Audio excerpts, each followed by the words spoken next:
The alien city was alive with light. Glowing towers rose high into the night sky. Ships floated above like silent birds, and strange voices filled the crowded streets. But among all this noise and brightness, one small figure sat alone in the shadows. She was tiny, her body weak and thin, her skin pale and shining faintly like the moon. Her eyes were large, glowing softly, but filled with pain and fear. She was not like the others, not tall, not strong, not perfect, and for that reason, her own kind had thrown her away earlier. That night, her family had dragged her through the market square. Their words were sharp, cruel, full of disgust. Too small, they said. Too weak, they said. Not worth food. Not worth shelter. And then, without one last look, they pushed her onto the cold ground and walked away. The little alien girl had sat there for hours, hugging her knees, trying not to cry. Passers-by looked at her with cold eyes. Some laughed, some shook their heads, some whispered that she was cursed. No one offered a hand, no one offered a kind word. In this city, weakness was a shame, and compassion was rare. Her stomach growled, but she had no food. Her body shook, but she had no blanket. The night wind cut through her like a knife. She tried to stay awake because sleep felt dangerous. But her eyes grew heavy. Still, she whispered to herself, "Don't fall asleep. Don't let them take you away," because she had heard the stories of abandoned children vanishing forever. Above, the city lights glittered like stars, but they gave her no comfort. Instead, she felt smaller than ever, like a piece of dust waiting to be blown away. She wanted to scream, but her voice was too weak. She wanted to run, but she had nowhere to go. Her kind had left her, and strangers only looked at her with disgust. Then, as her eyes blurred with tears, she noticed something different. A shadow fell across her, taller than the others. Slower, not rushing by, she looked up, and for the first time that night, she saw not another alien, but a human. The man stood in the crowd, out of place. His clothes were simple, worn from travel. His face looked tired but strong. His eyes, unlike the others, were not cold. He had been walking through the market, looking for supplies, but when he saw her, he stopped. At first, he didn't move. He only looked at her, like he was trying to understand what he was seeing. She was so small, so fragile. Sitting in the dirt like broken glass, no one cared to pick up. His chest grew heavy. His heart pulled in a way he couldn't explain. The girl lowered her head quickly, afraid he would turn away too. She whispered so softly, even she barely heard it. "Don't leave me." The words hit him harder than any blade. He could have walked away like the others. He could have ignored her, told himself it wasn't his problem. But something deep inside him refused. Humans were stubborn, and this man was no different. He took a slow step forward, then another. People in the market noticed. They frowned, whispered, pointed.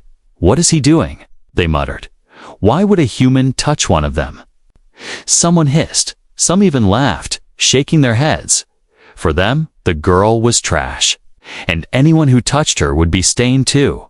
But the man didn't care. He crouched down, close enough to see her shaking hands, close enough to see the tears running down her cheeks. She looked up again, her eyes wide and glowing faintly in the dim light. In those eyes, he saw something he had not seen in years, pure fear, mixed with desperate hope. He reached out his hand, slow, careful, as if afraid she might break at his touch. The girl froze, her lips trembling. No one had ever reached for her like that, not even her own family. For a moment, the city noise faded. It was only her and the human, his hand waiting, her choice hanging in the air. She wanted to run. She wanted to hide. But her heart pulled her forward with shaking fingers. She placed her tiny hand into his. It was warm, strong, and real. The human's jaw tightened. His decision made, he would not leave her here. He pulled her gently to her feet, but when he did, a gasp spread through the crowd. The aliens stared, their faces twisted with shock and disgust. One shouted, "Leave her. She is nothing." Another hissed, "She is marked. She is forbidden." The girl clung to him, pressing her small body against his arm. The human's eyes hardened. He didn't care about their words. He didn't care about their stares. He only knew one thing: she was abandoned, and he would not abandon her again. And so, with the whole market watching, the human bent down, lifted the tiny alien girl into his arms, and held her close. She gasped softly, feeling warmth and safety for the first time in her life. Her small hands gripped his shirt, afraid he might let go, but he didn't. He looked straight ahead, his voice low, steady, filled with defiance. "She's mine now," he said. The crowd fell into a tense silence. Some laughed, some spat. Some stepped back in disgust, but the human kept walking, the girl wrapped in his arms, for her. The night was no longer so cold. For the first time since her kind abandoned her, she wasn't alone. The human carried the tiny alien girl through the streets. Her arms stayed wrapped around his neck, her face buried in his chest like she was afraid the world might tear her away. Behind them, the marketplace buzzed with whispers and judgment. But he didn't look back. His name was Adam, a technician from Earth. Working on a contract deep in alien space, he had seen war, betrayal, hunger, but never had he seen a child thrown away like garbage. As he walked, lights above flashed red. Drones circled in the air, scanning for trouble. Guards stood on street corners in tall black armor. Adam kept his head low, knowing he had just done something dangerous. The girl in his arms barely made a sound. Her breathing was soft, careful. Like she didn't believe this was real. Like she thought if she made a noise, he might drop her like the others did. Adam glanced down. "You okay?" he asked gently. Her glowing eyes peeked up from his chest. "Am I yours now?" she whispered. He froze for half a second. His heart twisted. She was so young, yet already trained to believe her only worth came from belonging to someone. "You're safe with me," he replied. "That's all that matters." She nodded slowly and closed her eyes, still holding on. Adam turned into a quiet alley. His temporary housing was close now. He walked past old walls covered in alien symbols, broken machines, and sleeping beggars. He didn't care about the stairs. But he did notice something strange. An official drone had started to follow. He entered the code at his metal door and stepped inside quickly. It shut behind him with a loud thud.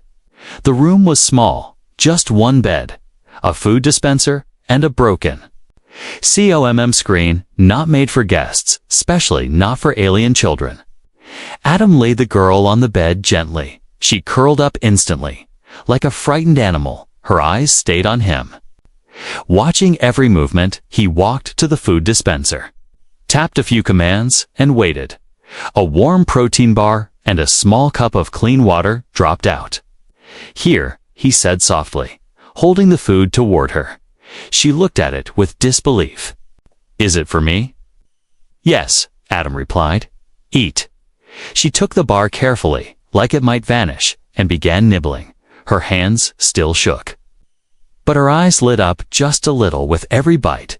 Adam sat across from her, watching in silence. "What's your name?"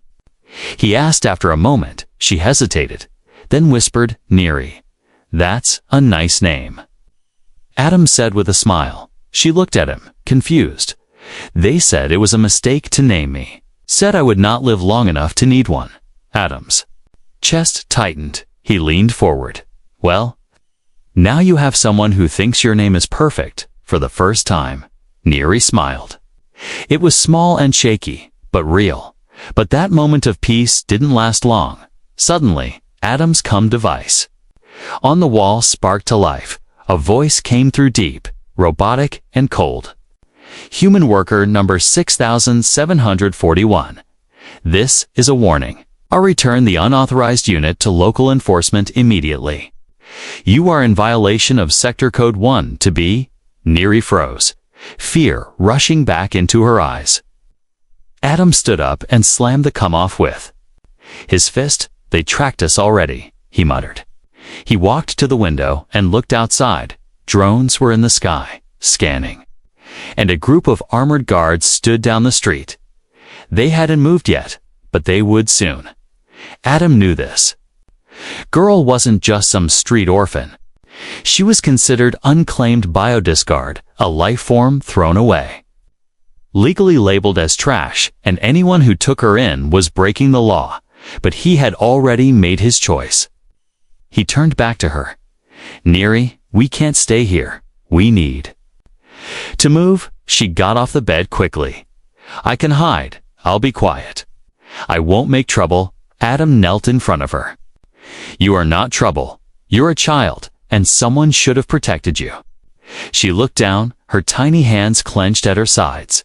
Adam grabbed his old satchel, packed some food bars, and a tool he used for repairs. It could work as a weapon. If needed, he wrapped Neri in a dark cloak to cover her light-colored skin and glowing eyes. Before they left, he looked around his room one last time. It had been lonely, silent, just like him, but now there was something worth protecting. They stepped into the alley quietly. Adam held her hand, keeping her close. His heartbeat was loud in his ears. The streets were colder now, and danger was closer than ever. But he didn't let go of Neri. Guards passed by without noticing them, but drones buzzed overhead. Adam took a sharp turn down an old maintenance tunnel that led under the streets. It was dark, leaking, and smelled of oil, but it was safe for now. As they walked, Neri whispered, "Why are you helping me? You don't even know me." Adam looked down at her. "Maybe I don't," he said, "but I know what it feels like to be left behind." Neri stopped walking. Her small hand squeezed his tighter. She didn't speak after that, but she didn't need to. Her eyes said everything. Adam had made his choice. He would protect her, even if the whole city turned against him. The tunnels beneath the alien city were cold and dark. Water dripped from old metal pipes, and the air smelled of rust and rot. Adam moved carefully, holding Neri's hand. His grip was strong but gentle. The tiny alien girl stayed close, her other hand gripping the edges of the dark cloak wrapped around her glowing skin. They didn't speak. Every sound echoed each step, each breath, each drop of water felt too loud. Above them, the city had started to stir. Guards had received the alert. A human had taken a discarded unit, something no outsider had ever done. Drones were scanning streets, sending signals to patrols. Every scanner, every surveillance system now had one goal: find the girl and the man who dared to take her. Adam knew time was running out. He had once worked as a systems engineer. He understood how fast networks moved, how fast people with power could turn curiosity into a hunt. He paused at an intersection. 3 tunnels stretched ahead. One curved sharply, one sloped down. The third led to an old ladder going up. Neri looked at him, her eyes glowing faintly. "Which way?" Adam took a breath. "Up," he whispered. "We need to reach the old shuttle yards. I know someone there who might help." She nodded silently. He lifted her first, holding the ladder steady as she climbed. She was light, almost weightless. But every rung creaked under her tiny hands. When she reached the top, she crouched and waited. Adam followed quickly, pulling himself through the hatch. They emerged in an abandoned service hall. Dust coated the walls. Broken lights flickered overhead. This part of the city had been closed for years. Adam moved fast, checking corners, listening for sound, but then he heard a faint worry in the air. He stopped, eyes scanning the ceiling. "Drone," he whispered. Neri froze beside him. The sound grew louder. A dark shape floated above the hallway, round and sleek, lights blinking in search mode. Adam grabbed Neri and pressed her against the wall. His hand covered the glowing parts of her face. He didn't breathe. The drone hovered, paused, then moved on. They waited a few more seconds before Adam slowly let go. "You okay?" he asked. She nodded, but her whole body was shaking. Suddenly, another sound. Not a drone, but footsteps. Fast, sharp, getting closer. "Guards," Adam turned. "Run," he said, grabbing her hand again. They sprinted down the hallway. Adam's boots pounded on the metal floor. Neri's steps were quick and light behind them. Voices shouted in a language Adam didn't understand, but the tone was clear. They had seen them. Red lights flashed from behind. The guards were armed, and they were not holding back. A blast hit the wall near Adam's shoulder, sparks flying faster. He yelled. They ran into a large chamber filled with old cargo crates. Adam spotted a service door half open across the room. "This way." They dodged between crates, Neri barely keeping up. Another blast hit the ground near her feet. She let out a cry and stumbled. Adam turned back without thinking, lifted her into his arms again, and ran. The guards were shouting louder now. Drones joined the chase, red scanners sweeping the room. Adam reached the door and slammed it shut behind them. He placed Neri down gently, breathing hard. "We can't keep running like this," he said. "We need a place to hide." She looked up at him, eyes wide. "I'm slowing you down," she whispered. "You should leave me." Adam knelt in front of her. "Never say that again," he said. His voice sharp but filled with emotion. "I didn't pick you up just to throw you away when it's hard." Her lip trembled, and she nodded, wiping her tears. They moved through another tunnel, this one smaller, half-collapsed in some places. Adam remembered this route. He had used it once during a system repair. It led to the edge of the transport yards.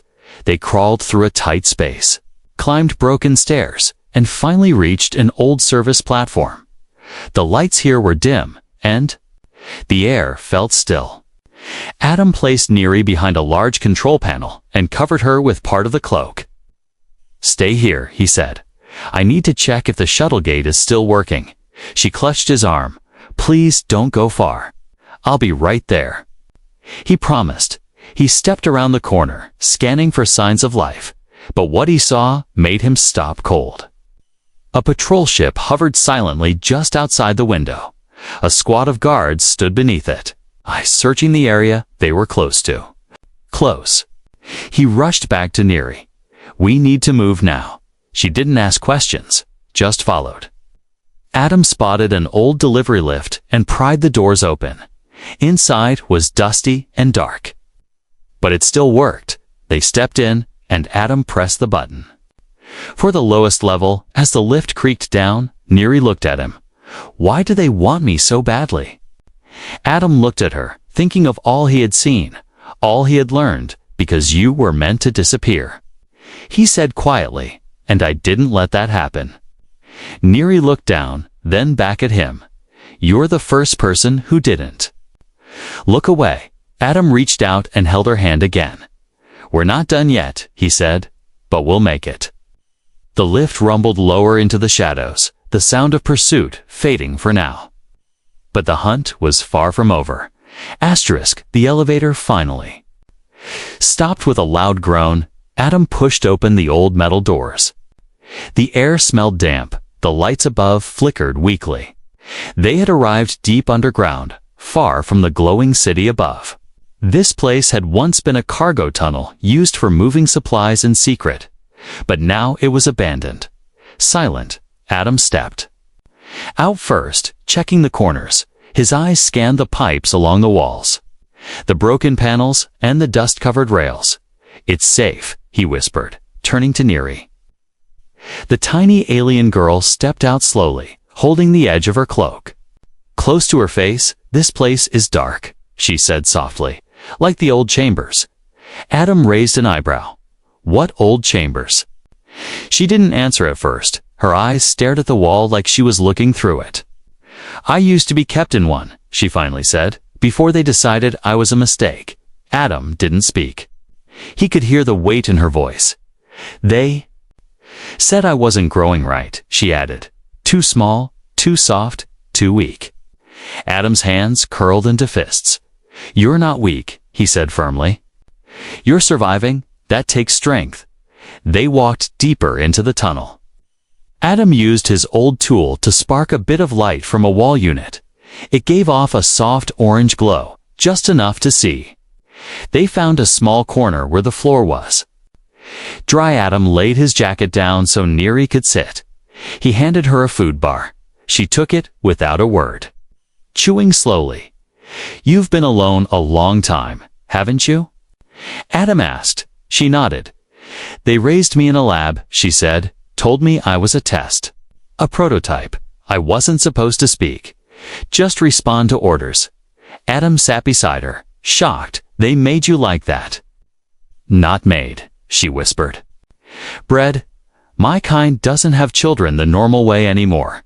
They grow us in glass and decide which ones live and which ones don't. The silence after her words was heavy. You're not a thing, Adam finally said. You're a child. You deserve better. Neri's voice shook. They said I wasn't real, just parts. Adam reached out and gently touched her hand. You are real to me. Tears welled up in her glowing eyes. Why do you care? Because someone should, he replied, and I won't be the one who walks away. They stayed like that for a while, wrapped in the quiet. Then a sudden sound echoed in the distant metal. Adam stood fast, pulling Neri behind a large crate. His body shielded hers, his hand gripping the tool tightly. Two figures walked into the tunnel, armored boots hitting the ground with heavy steps. They're scanning again, one of them said. In a cold voice, she can't be far. The second one replied, if the human resists. Take him out. Neri clung to Adam. Her breath held tight in her chest. Adam whispered in her ear, no matter what happens, stay low and don't let go of my jacket. She nodded, eyes wide. The guards passed slowly, their visors glowing red in the dark. They scanned the walls, the floors, even the ceiling. One of them paused near the crate, his scanner buzzing faintly. Adam didn't move, not even a blink. Then a noise came from deeper in the tunnel, metal creaking and falling far away. The guard turned. Sector 9. Did you hear that? Let's check it, the other replied. They turned and walked away, their voices fading into the dark. Adam exhaled slowly. He looked at Neri, who was shaking but alive. We need to keep moving, he said. This place won't stay safe. For long, they crept down another side tunnel, this one narrower, lined with broken storage units. Neri spoke quietly. You know, I used to dream someone would come for me. Adam glanced at her. And did they? She shook her head. No, but sometimes I thought I saw someone in my dreams. A man, a human. I thought I made him up. Adam smiled softly. Maybe you didn't. They reached a door at the end of the tunnel. It was rusted, but not locked. Inside was a small room filled with old blankets, crates, and even a broken heater. Someone had used this place as a hideout long ago. Adam set Neri down and looked around. We'll rest here for a while, he said. Tomorrow, I'll try to reach my contact at the shuttle yard. Neri curled up on the softest blanket, watching him. What happens if they find us again? Adam crouched beside her. Then I fight, he said. And I make sure they don't take you. She closed her eyes slowly. You're not like them. No, Adam whispered, brushing her hair gently. I'm not. As she drifted to sleep, he sat beside her, his back against the wall, tool still in his hand. The tunnel outside was quiet for now, but Adam knew the hunt would begin again soon. And next time, they would be ready. Together, they would no longer run. Together, they would resist. Adam didn't sleep that night. He sat against the wall with his tool in one hand and his eyes fixed on the only entrance to the room. Neri lay on a blanket beside him, her tiny form finally resting. Her face soft for once, not twisted with fear. But Adam couldn't relax, not while guards hunted them. Not while danger was one wrong move away. He kept replaying the moment in his mind when she asked why he cared. The truth was, he didn't know how not to care. Not after seeing her thrown away like she was nothing. A sound echoed in the tunnel outside. Adam stiffened. He placed a gentle hand on Neri's shoulder, waking her slowly. Her eyes opened fast, glowing dimly in the dark. "Is it time to run again?" she whispered. Adam shook his head. "No more running," he said. "We hold our ground now." He helped her to her feet, wrapped the cloak tightly around her, then turned to a nearby crate. Inside was an old communication panel. Damaged, but still blinking faintly, he opened it and began reconnecting wires, sparks flying under his fingers. "What are you doing?" Neri asked softly. "Calling someone," he replied. "An old contact, he owes me a favor." A few minutes later, the screen lit up weakly. A blurry face appeared, another human, older, with a scar across his cheek. "Adam." The man said. "Surprised. Didn't think I'd hear from you again." "No time," Adam replied quickly. "I need extraction. One small passenger, non-human." The man's face turned serious. "You know that'll cause problems. I don't care." Adam said firmly, "Can you do it?" There was a pause, then the man nodded. "Shuttle pad 7, North Sector, 1 hour." The screen went black. Adam turned to Neri. "We're getting out." But before they could move, a loud crash echoed from outside, metal boots striking hard against the tunnel floor. Guards, dozens of them. Adam looked at the door, then at Neri. "Hide behind those crates," he said quickly. "No matter what you hear. Don't move, don't speak." She didn't argue this time. She ran and ducked down, covering herself with a dark cloak, blending with the shadows. Adam stood tall, heart pounding. He didn't have real weapons, only tools, but he had something stronger. Purpose. The door burst open. Bright lights flashed inside. An armored figure stormed in, weapons drawn. "There he is." One shouted, "Drop your weapon and surrender the girl." Adam didn't move. One guard stepped forward. "You are violating interspecies law. That creature is marked as discarded property." Adam's jaw clenched. "She is not property," he said coldly. "She's a child. And you abandoned her? She is not your concern." The guard replied. "We'll take her now." Adam raised his tool, sparks flying from its end. "You'll have to go through me."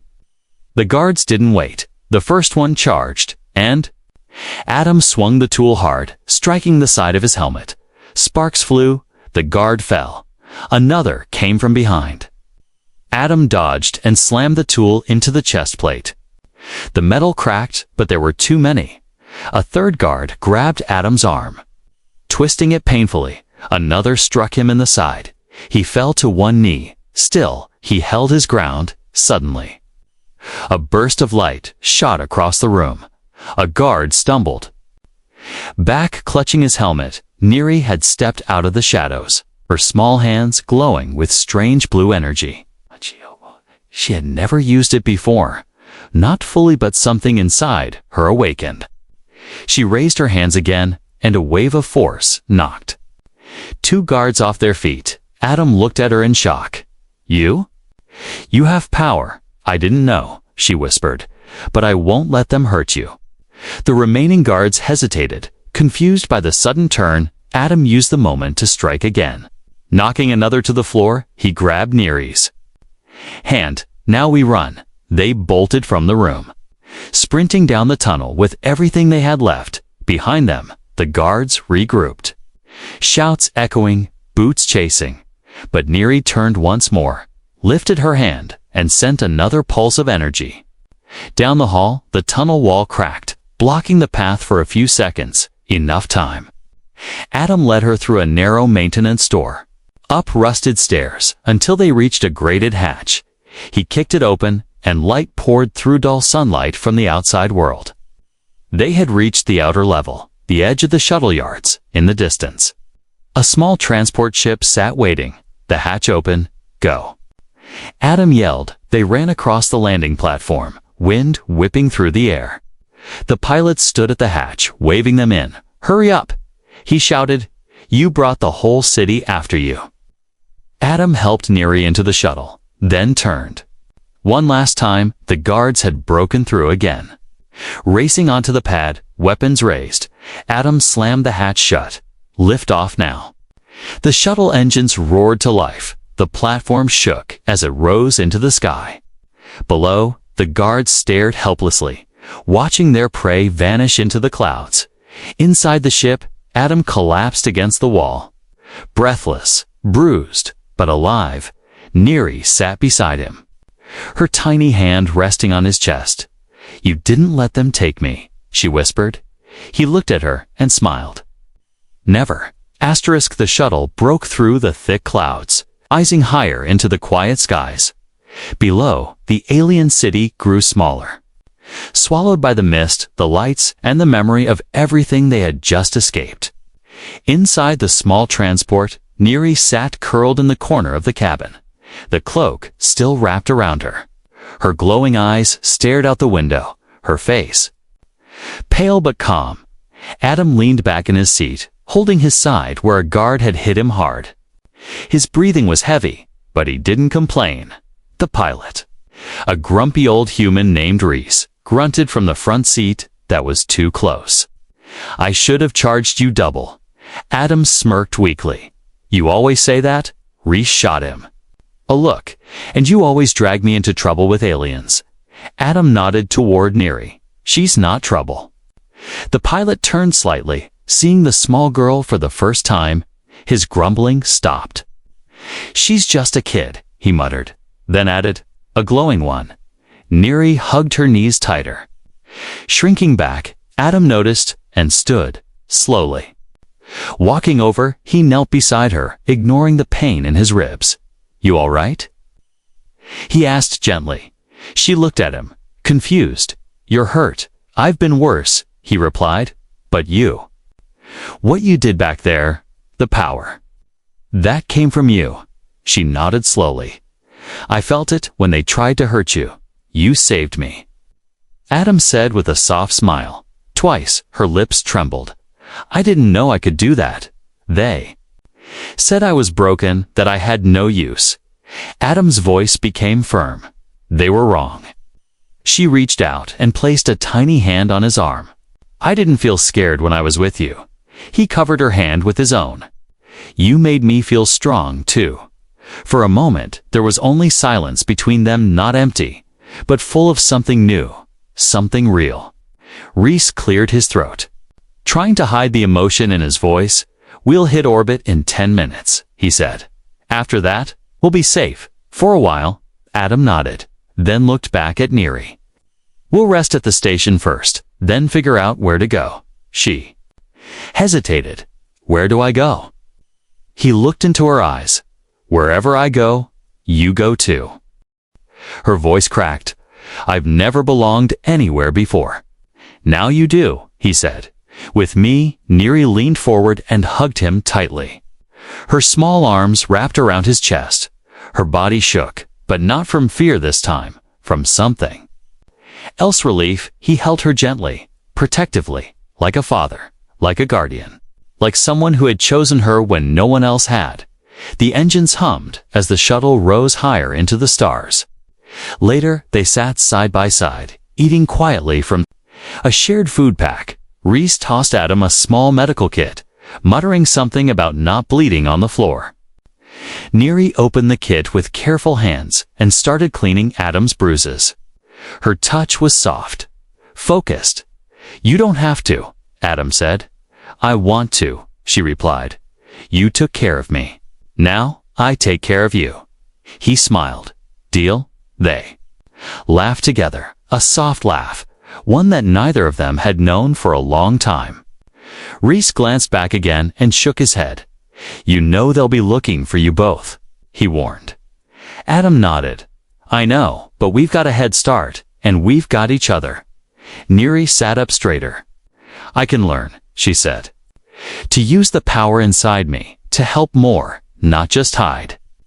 Adam looked at her with pride in his eyes. You've already helped more than you know.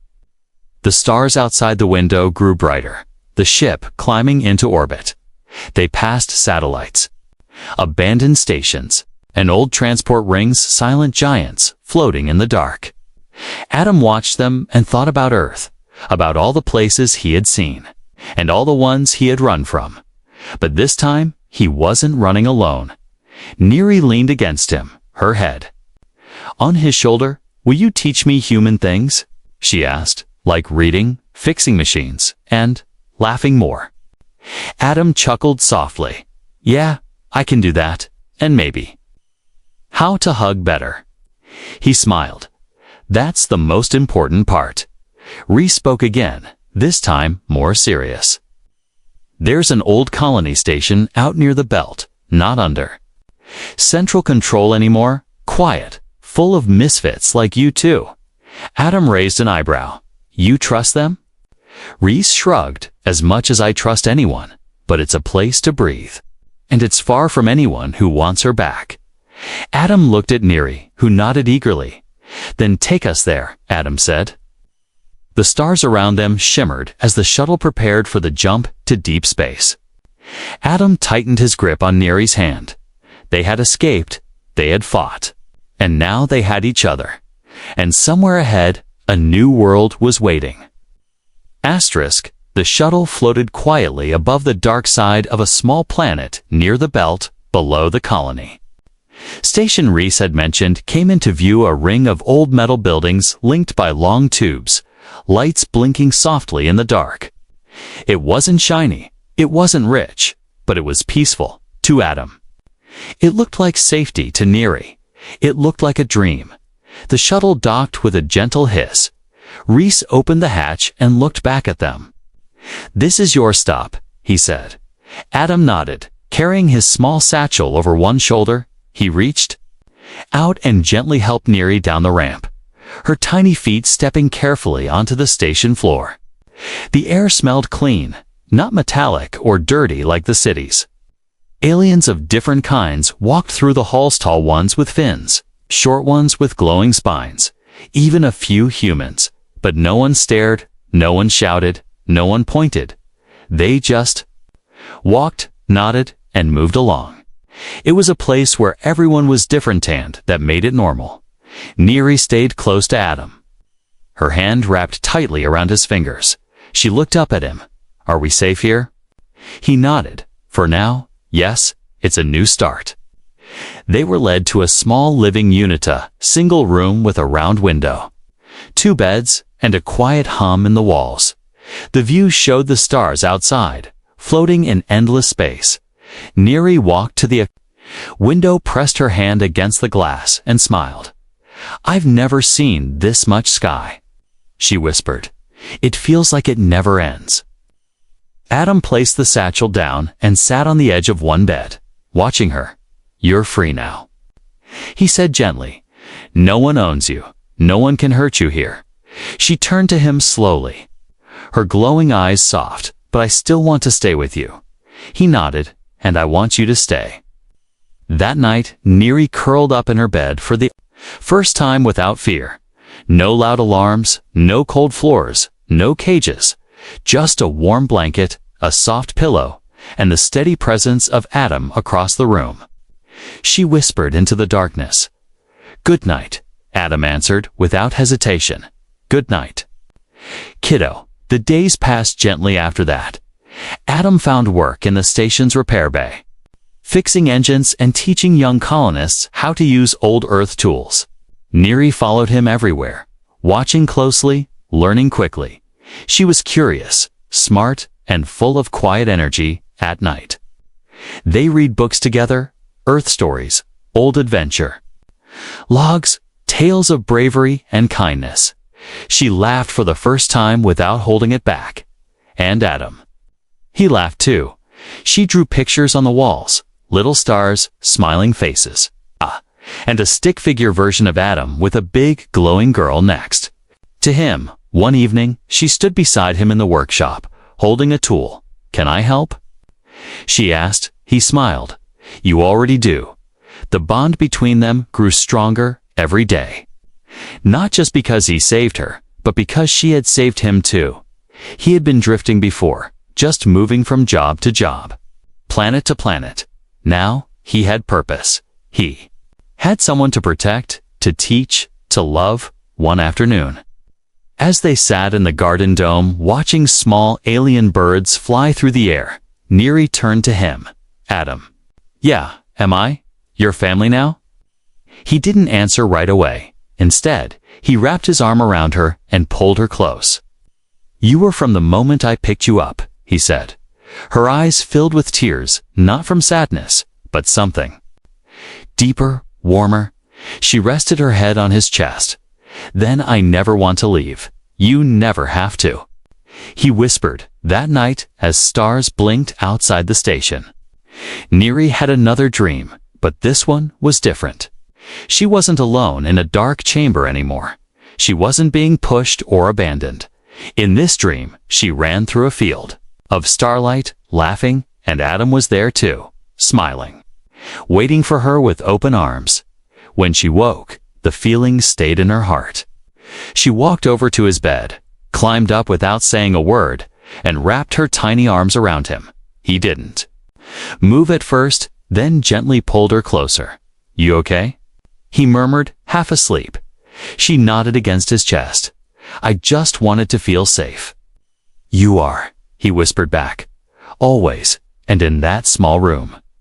In a quiet station far from the world that had abandoned her, a tiny alien girl slept, peacefully wrapped in the arms of the only person who had ever truly chosen her.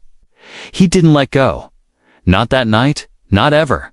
And somewhere in the stars, a new story had begun, one not of escape, but of love, trust, and family.